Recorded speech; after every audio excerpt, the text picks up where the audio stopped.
Hey, what's up, everybody? Welcome back to News Dose. And Xbox, they're having a pretty good day today. I guess it's been a little bit of a roller coaster week for fans, but, here we are. They just announced their next showcase and what fans should and should not expect to be there. It's actually sounding pretty good so far, and this includes a big surprise game, which apparently is also set to release in 2024. This adds to their overall lineup, which is stacking up quite well up to this point.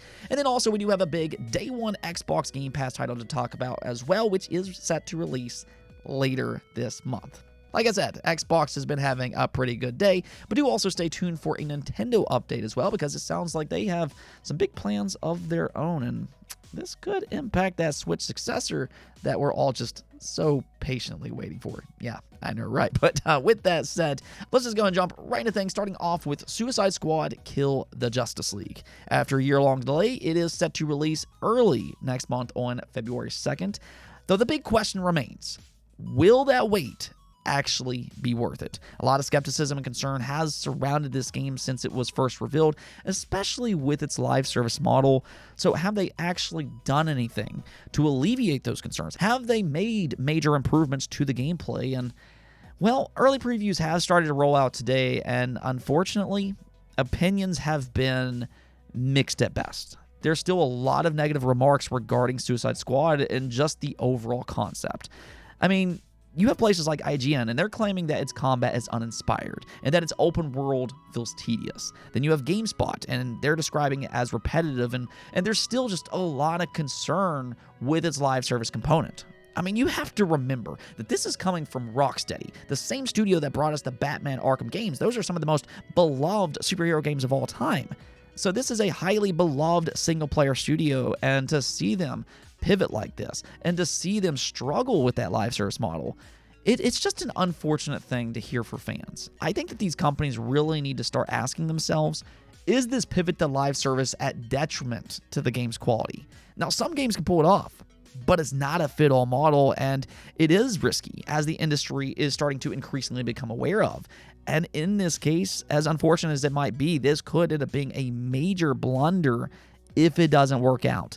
I really do wish them the best, though. I hope they prove the doubters wrong, including myself here, because I want this studio to have a healthy future. No, I'm not overly optimistic, but I'm not rooting against it either, and I do want fans who are excited for this game to be happy when they get their hands on it themselves. So, I mean, I guess we'll see how this shapes up next month when it releases, but the early previews certainly aren't going to move the needle all that much. Next up, CES is a big event that's happening right now, and Sony did, in fact, make an appearance this year. Now, while those rumors of a PlayStation 5 Pro announcement is likely not going to happen here, I'm really not sure why anybody was expecting that in the first place. But they did, however, make a PlayStation 5 announcement. They just revealed these new shells for the new quote-unquote PlayStation 5 Slim model, and there's also some new controllers to pair with them. You have a cobalt blue model, there's a sterling silver, and then also a volcanic red. They look pretty nice for what they are, and I do believe this is actually the first official shells to release for the new PlayStation 5 models, and they will debut at $55. Now, we still don't know the exact release date just yet, but they did say that they plan to release them sometime soon, and I mean, if you do like any of these collars, do keep an eye out. I assume they'll release these on the PlayStation Direct website where you'll be able to pre-order, but honestly, I really like what Sony is doing this generation.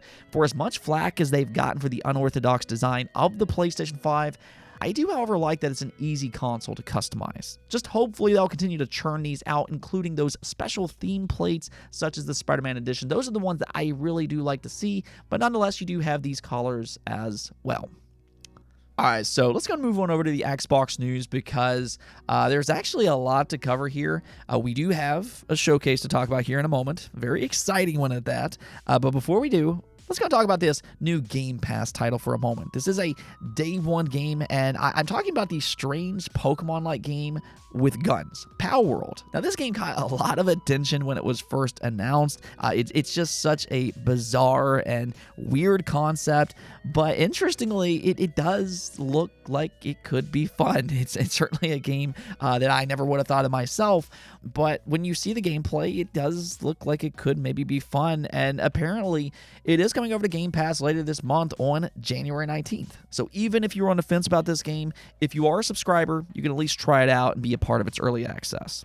That is something to kind of take note of, though. This is an early access title, so by playing this game and by giving the developer feedback, you can actually help them make a better overall finished product. Games like Hades and Baldur's Gate 3, as an example, started as early access titles. Either which way, though, I'm honestly curious about Power World. It's just such a weird concept, and as a big Pokemon fan myself, I'm going to try this game out and just hope for the best. Okay, so let's go and talk about that Xbox showcase, though, because all of the speculation, all of the rumors were indeed true. The Xbox Developer Direct is indeed 100% official now, as it will make its debut on January 18th at 12 p.m. Pacific time. So there you go, and there's a lot to be excited about here. They did set expectations nice and clear. That doesn't necessarily mean that there won't be surprises, but the big highlights of this showcase will be Hellblade 2, Avowed, Era History Untold, and the big surprise here, Indiana Jones. Yes, Indiana Jones will get its first big reveal at this showcase. They actually went on to say that Machine Games, the award-winning studio behind the recent Wolfenstein series, will reveal their upcoming Indiana Jones game, an action-adventure that puts players in the leather jacket of the legendary archaeologist. Developer Direct will showcase more than 10 minutes of game and developer insights, including details about the game's setting and story, how fans will actually play as Indy, additional details from his globe-trotting adventure, and the premiere of the first gameplay trailer. So they are actually revealing quite a bit on this game, and there might be a very good reason as to why. Now, the reason I say that is because Insider Gaming, old Tom Henderson, he actually got a little bit of a scoop on this, and he's actually heard that they are set to release Indiana Jones in 2024. So if that is true, that is a huge announcement. There's a lot of excitement surrounding Indiana Jones. This is a big licensed IP with a lot of history behind it. Now, I do kind of wonder what this game will be like. That is something that I'm very interested to see, but you know, I guess we'll see here in the next week or so. Again, the showcase will be on January 18th. One thing that we are starting to see, though, is that Xbox, they have a pretty good 2024 planned ahead of them. I mean, as an example here, I saw Idlesloth post this earlier today, and you can see that he said 2024 looks to be the biggest release of content in Xbox's history. Confirmed titles now includes Indiana Jones, you have Avowed, Hellblade 2, Microsoft Flight Simulator 2024, Call of Duty Black Ops Gulf War, Stalker 2, Towerborn, Era History Untold, Starfield Shattered Space, and Ark 2. Now, there's also various rumor titles as well. And I mean, when you put all of that together, if all of this does actually come to fruition, this is a pretty good year for the Xbox brand, and you can't necessarily rule out potential surprises as well. I mean, we were just talking about this yesterday, but there is a rumor going around that Spyro 4 could possibly be announced and released in 2024. If that's true, which I'm not saying that it is, but if it is, that would be another big day one title for Xbox Game Pass. It really feels like their acquisitions are starting to pay off, and when you look at the lineup that they have in 2024, I think that that's what it kind of tells us. Of course, a big part of that does include Avowed. I think that that's the other big game to kind of pay attention to at the Xbox Developer Direct. They did confirm that it will get its first deep dive into gameplay, and just knowing the reputation of Obsidian, I'm sure a lot of people are going to be very excited to see their take on a first-person RPG like this. It does have some of those Skyrim vibes to it, set in the Pillars of Eternity universe, and, you know, they're always worth paying attention to at the bare minimum. So hopefully we do get a release window for Avowed, and of course, Hellblade 2, that's another huge release for Xbox this year. Hopefully we finally get a release date for it. And then lastly, Era History Untold. Now, this game hasn't been grabbing quite the headlines as some of these other titles, but this is coming from Oxide Games, and that's important to know because this is a studio that was founded by veterans of the strategy genre and the creators behind classic titles such as Civilization 5. That's one of the most popular strategy games around, and if you like that title, then you might want to keep an eye on Era History Untold as well. Now, there could be some surprises here as well. Of course, you know, Hi-Fi Rush was announced at the Developer Direct last year, so they could have a surprise or two.